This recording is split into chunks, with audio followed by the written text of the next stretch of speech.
എനിക്കൊരു വിഷമവുമില്ല. ഞാൻ ഒരു ചെവിയിൽ കൂടെ കേട്ട് ഒരു ചെവിയിൽ കൂടെ കളയും. പക്ഷേ ഞാൻ ചെയ്യുന്നത് ഹക്കാണ് എന്ന് എനിക്ക് ഉറപ്പുണ്ട്.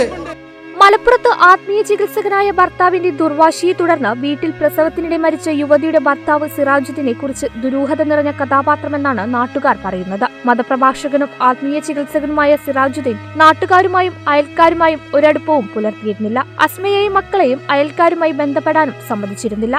ഇല്ല ഒരു നമ്മ ടച്ചും ഇല്ല, ഒരു സംസാരിക്കില്ല. അവരിങ്ങനെ തിരുമ്പാനൊക്കെ വരുമ്പോൾ പുറത്ത് വന്നിട്ട് കുറച്ച് ഇങ്ങനെ എന്താ പറയുക പർദ്ദൊക്കെ ഇട്ടിട്ട് ഇങ്ങനെ വന്ന് തിരുമ്പും. പിന്നെ ഇങ്ങനെ മുണ്ടാതെ ഉള്ളിൽ കയറി പോകും. അവിടുത്തെ കാക്ക ഒന്നും നമ്മുടെ അടുത്ത് സംസാരിക്കുന്നില്ല. ലേഡീസ് പറയുമ്പോൾ അവർ മുണ്ടാതെ ഇങ്ങനെ പോവും. നാട്ടുകാരോ ഒരാളായിട്ടും ഒരു സഹകരണമില്ല. പക്ഷേ ഇപ്പോൾ അപ്പുറപ്പുറം അയൽവക്കക്കാരുണ്ട് പറഞ്ഞാലും ഒരാളായിട്ടും സഹകരണമില്ല. അവർ പിന്നെ എപ്പോഴും ഒരു ഉള്ളിൽ ഇങ്ങനെ പുറത്തിറങ്ങി വല്ലാതെ നടക്കേണ്ട ആൾക്കാരല്ല.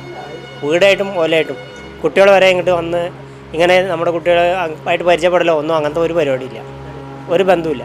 അസ്മ ഗർഭിണിയാണെന്ന കാര്യം പോലും പലരും അറിഞ്ഞത് ഈ വാർത്ത പുറത്തു വന്നതിന് ശേഷമാണ്. ഇടയ്ക്ക് വീട്ടിൽ പൊതുസന്ദർശനത്തിനെത്തുന്ന ആശാവർക്കറോട് പോലും അസ്മ ഗർഭിണിയല്ലെന്നാണ് സിറാജ് പറഞ്ഞിരുന്നത്. മരണവിവരം സിറാജ് ആലപ്പുഴയിലുള്ള തന്റെ ഒരു ബന്ധുവിനെയാണ് വിളിച്ചറിയിച്ചത്. അസ്മയുടെ വീട്ടിൽ മൃതദേഹം എത്തിയതിനു ശേഷമാണ് പ്രസവത്തിലാണ് മരണമെന്ന് വീട്ടുകാർ അറിഞ്ഞതും തുടർന്ന് എന്തുകൊണ്ട് ചികിത്സ നൽകിയില്ലെന്ന് സിറാജിനോട് ചോദിച്ചതും. ഇതേ തുടർന്ന് വാക്കേറ്റവും കയ്യേറ്റവും സംഘർഷവും ഉണ്ടായി. ദുരൂഹ മരണത്തിന് അസ്മയുടെ ബന്ധുക്കൾ പോലീസിൽ പരാതി നൽകിയിട്ടുണ്ട്.